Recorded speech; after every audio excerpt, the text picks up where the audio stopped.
Coming up next, we've got two completely bootstrapped founders. One you've met, or not founder, but Ben is the president of True Classic, which we met earlier. And then joining him will be Adam Robinson, the co-founder, or maybe the sole founder of Retention.com, also bootstrapped, and again, moderated by Heatha. So please give it up for Ben and Adam. It's a July day, guys. A hot July day to be specific. Okay, you guys, you had the introduction of these amazing executives. I don't know if I can. I don't even. To say you all are rock stars kind of undermines what you do. You're actual stars in this community of direct to consumer.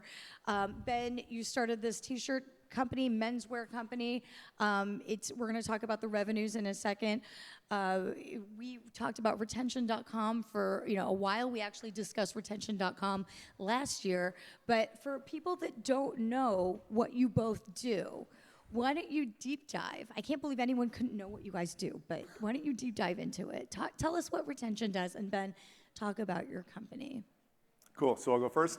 Retention.com helps you create revenue out of your anonymous website visitors. So somebody can hit your website, they cannot fill out a form, they cannot give any other information, and we can tie that to an email address and help you basically market to them in Klaviyo through your abandoned cart flows, abandoned product flows, abandoned checkout flows.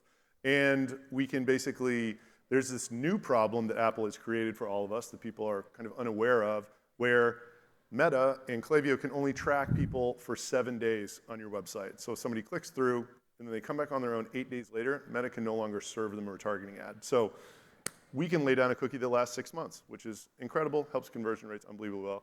That is what we do. And I also want to say I'm head to toe True Classic. There we go. And so is Ben.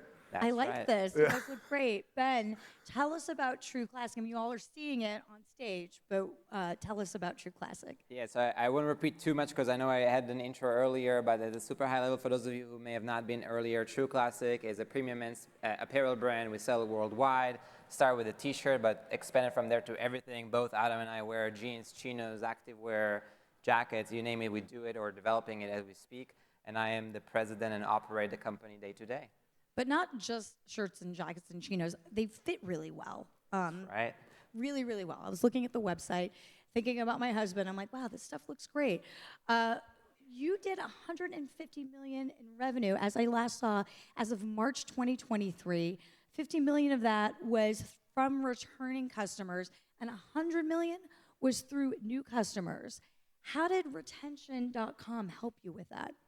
Yeah, so I think we talked about it earlier, right? The whole theme was about profitable growth. And if you think about profitability, most brands struggle to acquire customers at break even. Most actually invest, right? Very few are able to be profitable on the first order, and they typically have reasoning for that, maybe a very high AOV or some other kind of category. So if you think about profitability, it all is likely going to come from the retention side of the house, right? So if you think about customers as assets, you need to know how to monetize those assets in order for you to actually want to acquire them in the first place. And so that's really where retention is all about. Within that, there is a few very big channels that everybody knows or should know about if you don't, which is email and SMS. There's also app and some other things you can start to do.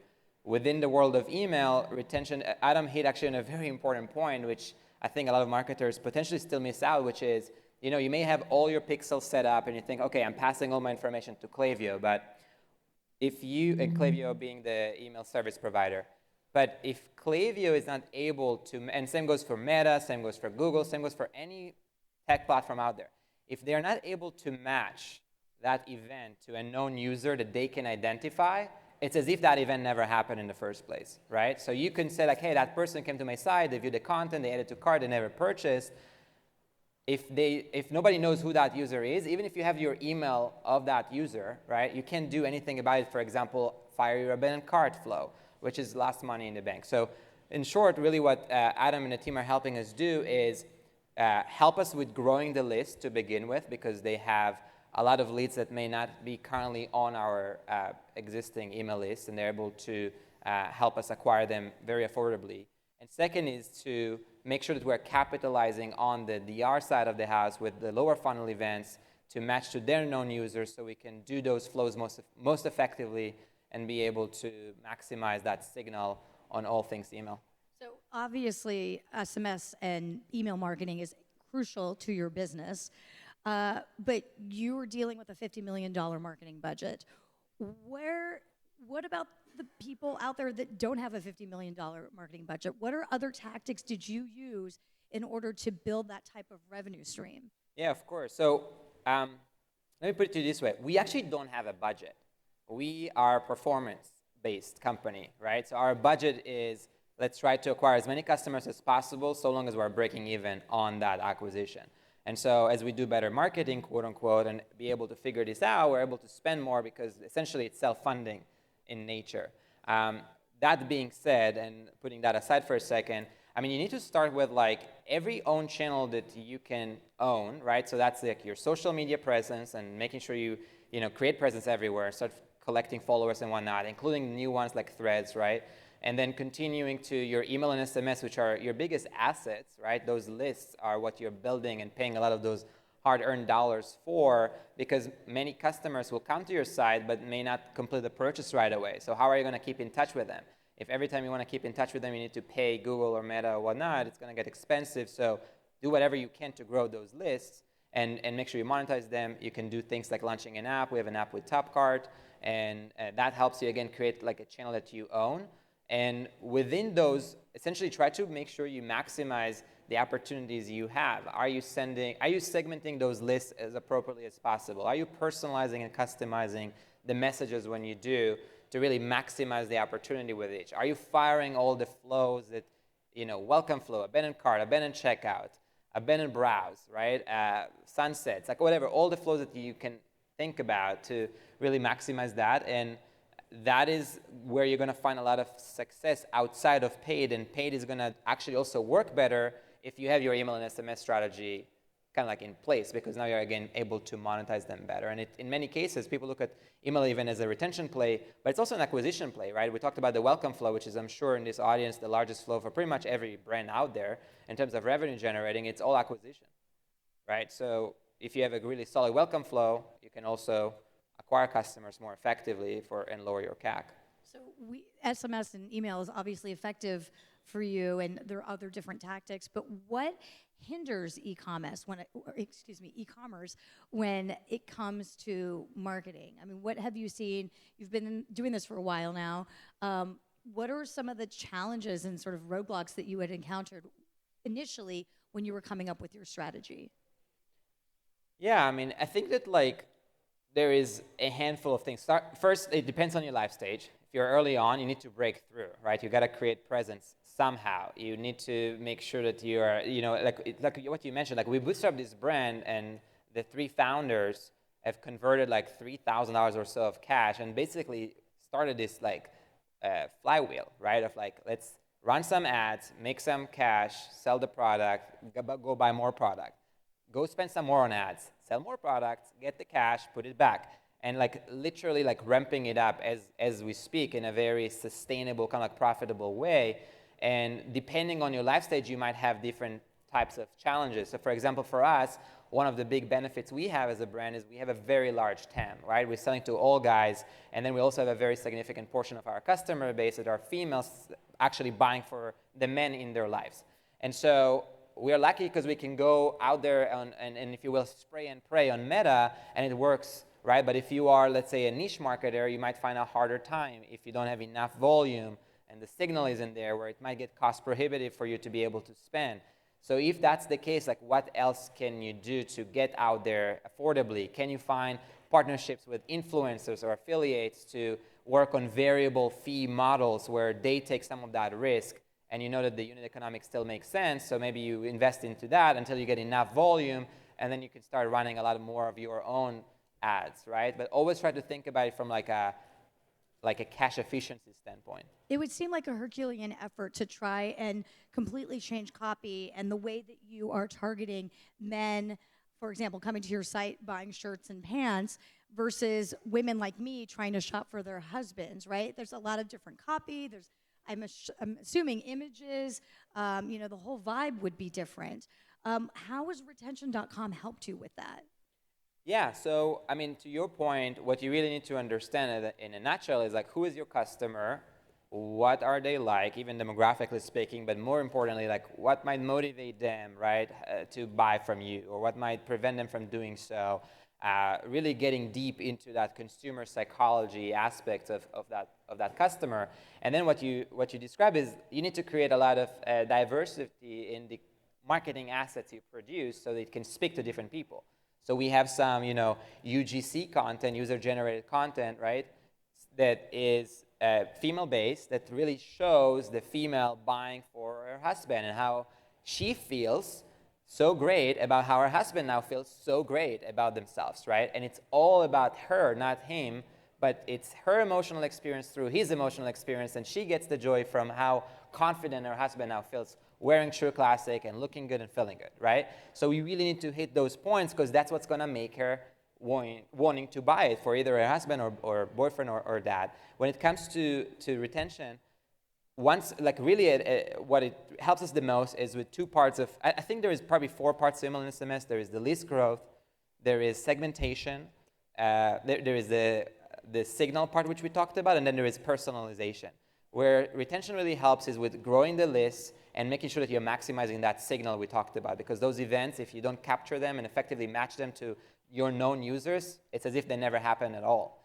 And so that helps you with scale. And then what we need to do as a brand is to couple that with deeper segmentation and deeper personalization to hit essentially the right customer with the right message, with the right product, at the right time, with the right promo, and yada, yada, yada.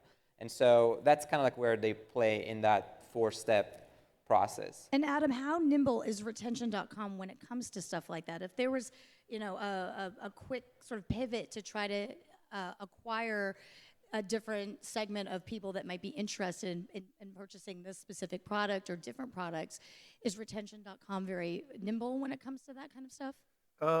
We do not have a retail personalization offering. Mm-hmm. You could use some of the stuff we do to do that. It just hasn't been a use case that we're particularly excited about. We do sell wholesale to vendors like Dynamic Yield and some other ones that do personalization.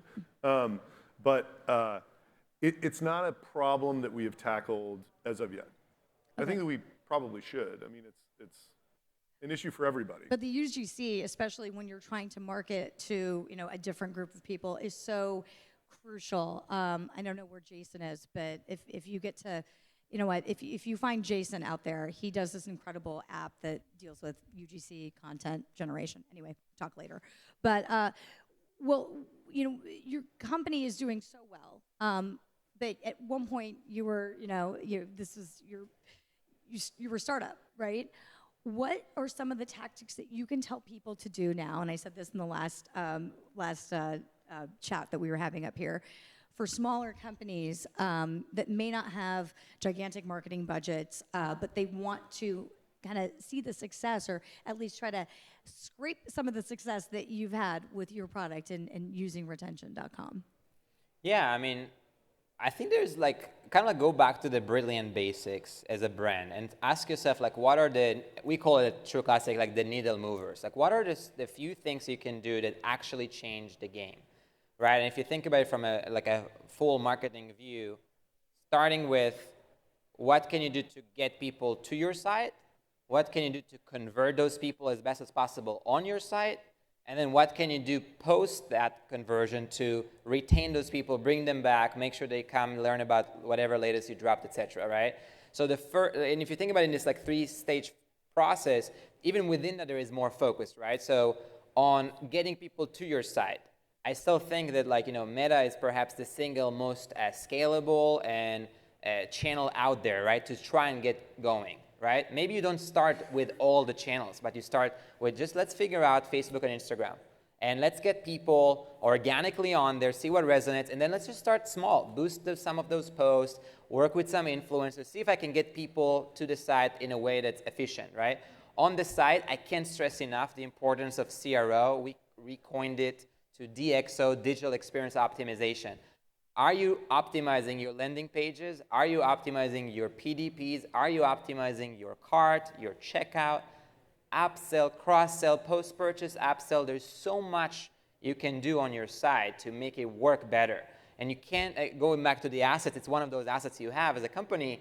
Like, this site is really, really important. And as you make the site better, all of a sudden acquisition might work better, because now it converts at a higher rate, so it's more affordable for you to get that traffic in. And then once it's post that purchase kind of like environment, you really want to be able to stay in touch in this one-on-one conversations with your customers. So you really got to think about, like, what are those channels? So you have your social, but then build your email and SMS, build your app, figure out other methods to open one-on-one, kind of like conversations. We're now trying to open up more with like WhatsApp and figuring out like other messaging kind of like solutions to really just build more channels for us. And then even within that world, right? Like, it's like even if you think about each one of those worlds I just described, there is certain hierarchy within it, right? On your site, essentially go backwards. Start from checkout. Optimize the heck out of it. Make sure you remove any possible friction. Make sure you have the payment, the methods that you need. Make sure that you don't have extra stuff that you don't need to be there. Make sure it's solid. Then go and optimize the card. Then go and optimize kind of like the PDP and go optimize your landing page. But go from like where the money is the lowest hanging fruit and kind of like maximize that. Same goes to email and SMS. Not all flows are the same, but get a really freaking solid welcome flow. Really freaking solid embedded cart, embedded checkout, embedded browse. That is a huge part of the game, right? And you don't have to be like, genius about it. There's a lot of working examples out there. Literally go on True Classic, subscribe, and start looking at what we do, right? It's all out there for everybody to be inspired by and figure out for their own brands. And so, like, that's what I would say on that part of the house, right? And then like partners like retention, like, are just helping you do what you do better. So lean into partnerships, ad tech, martech partners that can really show you the ROI. I think we're getting like 2-digit ROI on our investment with retention. It's kind of silly not to do it. But prove it for yourself, right? I'm not here to pitch anybody. What we do, and Adam knows all about it, so it goes to anybody who works with us, is we put everything through a lens of scrutiny and financial performance. And so we'll say like, hey, you want to sell us leads? Sounds good. Let's figure this out. And we'll run a holdout group, and we'll say, let's see what performance looks like without those leads. Or let's say we acquire those leads, and let's see if they would convert anyways. So some of those leads we never message, and we're going to establish a baseline for what are those people? Are our customers not, right? And then we're going to start messaging to them because now we have their email address, and we just kind of value those deltas, right? And that incremental performance, and it's very significant compared to the cost, so it's a no-brainer for us to maximize that opportunity, right?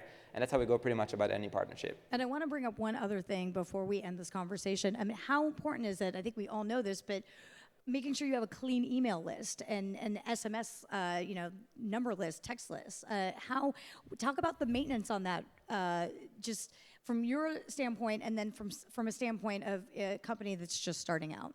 Yeah, no, I'll let Adam also chime in. Do you want to chime in on that Well, before I just wanted to ask, I was just listening to Nick's podcast and Ben was just on it. Is email 50% of your revenue? Did I get that right? No, like more like a 30. It depends though, 30, but it depends on attribution and whatnot, but it depends. The point is, if you're not taking email super seriously, you just need to be. I'm not even saying use my product. Yeah, but it's like 100%. Email is a cornerstone of all of these brands that have gotten anywhere near where you are. So 100%. So I just wanted to re-emphasize, got to get these, because it's so low in the funnel, like you said. If you just start at the bottom and work up, it is this area that is worthy of 100%. optimization, attention, growth, like the whole thing. Yeah, and to answer your question quickly, we actually, early days, made a huge mess out of our email SMS world. And what was done is we just sent this messages to everybody constantly. And we didn't do this hygiene stuff.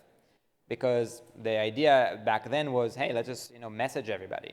And what we noticed after the fact, which was, by the way, kind of like a discovery, is that we entered into major deliverability issues, right? So just so everybody's understanding that part, right, there is all the email, services, right, Gmail or Yahoo or whatever, and they don't want you to spam. And so if you keep sending emails to everybody all the time, you're falling into those spam traps and whatnot, and they don't engage, your score starts getting lower, right? Your reputation as a sender. So you may end up in a lot of people's spam inboxes. So we actually went through, we got dinged pretty badly. We learned about it because we saw open rates tanking, and we saw that people just were not actually getting it. Like, you will subscribe to the list and you will first email get it in your spam. And we're like, that is not good on Gmail, right? And so we totally changed it, and now we're a lot more hyper segmented. You basically like continuously like making sure that we are emailing engaged people, and if they don't engage, having ways for us to move them out. But we have a much larger list than we are utilizing on an ongoing basis. So that I would say is extremely important, that email hygiene for the lists and your SMS. Yes. 100%. Guys, thank you so much for doing this talk with me.